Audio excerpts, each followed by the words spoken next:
Yes, guys, what's going on? Welcome to Stretford Paddock. I am Adam McKola. We are not outside the ground, obviously. There's no fans at the games these days, but we're buzzing because United have beaten Leicester City 2-0. We did the watch along on Stretford Paddock. You all saw me. My nerves were up, down, up, down. I didn't feel great about this game in the week building up to it. Today I felt good up until the game started, and I just had this horrible feeling as the game dragged on at 0-0 that Manchester United were going to concede, Chelsea were winning, and we were going to go from third to fifth on the final day of the season. Only Man United could do that, but thankfully, my nerves were wrong, my gut was wrong, and United pulled through in the end and got the victory. It was a comfortable victory on the scoreline in the end, 2-0 to Manchester United, but it was never comfortable in the game. Obviously, the goals come from Bruno Fernandes, a penalty that was won by Anthony Martial, and I thought it was a good run by Anthony Martial, who had a few of those moments where he had made the right run, timed the right run, but either the pass was overhit, his first touch was poor, or the goalkeeper got out at him, or there was a great tackle in there.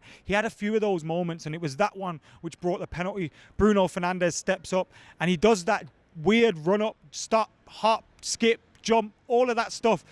Your arse is going like that. Bruno's skipping up to this penalty and you're thinking, please don't miss it. He puts it away and the nerves began to ease a little bit then. But even with 15 minutes to go, you knew one goal from a Vardy or a Damari Gray or a Jose Perez, and Leicester City was straight back into this because the task for them was simple. They needed 3 points. When they go in at half-time and they see Chelsea are winning 2-0, they know they need 3 points. United simply needed a draw, and that worried me because I thought we'd be happy with a 0-0, happy with a 1-0, and drag it towards the end of the game and maybe get caught out, but we didn't do that today. Ollie went with his usual strong lineup. You look at the front four, you had Bruno, Rashford, Marshall, Greenwood in there. The midfield had Matic and Pogba.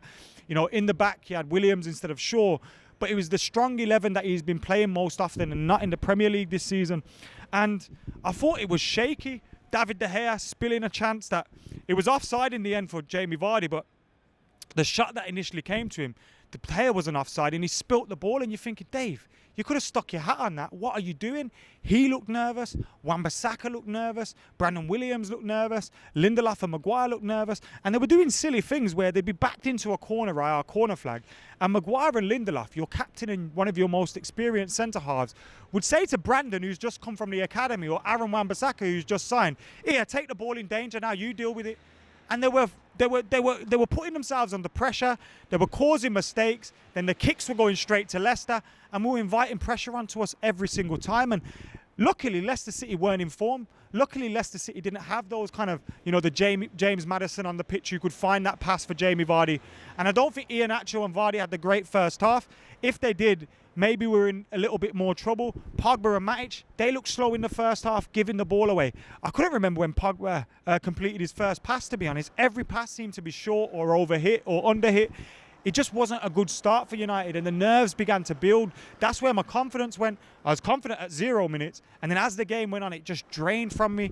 Luckily, in the second half, United come out, we get that penalty, and I felt like the defence did grow in a little bit more confidence in the second half. Maguire and Lindelof were doing, you know, the things, the basics a little bit better. Wan-Bissaka was doing the basics a little bit better, and Brandon Williams improved as the game went on. In the midfield, Matic, he improved. Pogba, he improved going forward. And United looked a better side, but there was still those iffy moments. There were still those scary moments. And when we got the penalty, Bruno tucks it away. United are 1-0 up. You kind of saw United kind of, all right, we're happy with this. We don't need to commit too much. We can sit back, but we don't. And we were kind of caught in two minds.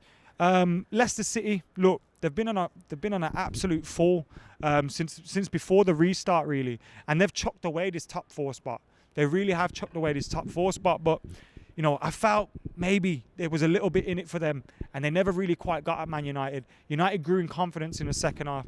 Jesse Lingard comes on for Mason Greenwood, picks up the mistake, presses the goalkeeper, takes the ball off Schmeichel and makes it 2-0. I didn't think I'd see Jesse Lingard scoring today, and it made me think of that dude. Where's that fella that was on Twitter somewhere that had bet on Jesse Lingard not to score or assist all Premier League season, and he goes and does it in the last minute of the last game?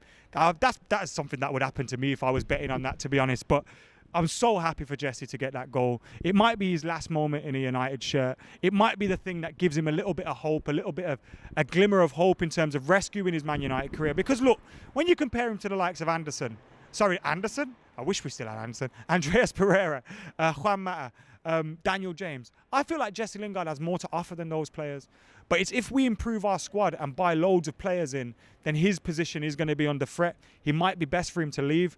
But I'm hoping that might be a little thing that gives him a little bit of confidence. He scored the goal that got United into the Champions League. And who knows, maybe he still will be here next season. But if not, at least he's done that as his last thing before he does part ways. And it's a great memory for him to have as well. But overall today, I think the players were tired, fatigued. You could see it on the team. Ollie obviously didn't make many substitutions until it was too late. It's like he's not sure about those players. And we got through with that 11. They look tired though. They look fatigued. And what's clear is we need to strengthen our squad. We need to sign more players. We need to have more quality on the bench and more quality than start these games as well. We saw it today in Pogba and Bruno. They looked off it. Matic, he looked off it. And when you're playing Champions League football, where every game's difficult, Premier League football, every game's difficult, and you're playing Wednesday, Saturday, or Tuesday, Saturday, then you're going to have a much better squad than we currently have. You're not going to be able to go into Champions League, Premier League games, rotating with the likes of Andreas Pereira and Juan Mata and Daniel James, in my opinion. You need to solidify that bench and make that bench a little bit more stronger. Johnny Evans did get sent off towards the end of the game. I'm sure he was trying to do us a favour, although it was already done by that point. He never did Scott McTominay a favour, though. And I think Scott McTominay could be massive in the Europa League campaign. So I hope that that's not too much of a knock and sees him miss any weeks of training or anything like that, because you need him ready for that. Because if I was Ole Gunnar Solskjaer, whilst I would want to win the Europa League, you see for them first two games, LASK links the second leg, and against, is it Istanbul or Copenhagen? Pogba, Bruno, Marshall, Rashford, Maguire, all these guys, I'd send them on holiday. The crossover between this season and next season so short. The Europa League, yes, it's there to be won, but at the same time, we've already got Champions League football. So if we can get through to the semi-finals, give everybody a rest, use the semi-final, potentially a final like we would pre-season, then maybe we'd be in a lot stronger position going into the next campaign, September the 12th, 19th, whenever it does swing around. I just think having Champions League football in your back pocket now means you can start to prepare for that campaign a little bit better. It means we can start to hopefully bring in the players that we want. I'm sure Jadon Sancho would have been watching that today thinking, you know what? I need United to get Champions League football. We want to make this move happen. So today we got the job done. It wasn't perfect though. There's still a lot of question marks and there's still a lot of improvement that has to be made. But overall, I think you can look at this domestic campaign for Ollie as a job well done, a mission complete. And I'd actually say, look, it comes nowhere near Jose's season where he won the Europa League and the League Cup. But I'd say this, apart from that season, this is the best season we've had post Sir Alex Ferguson.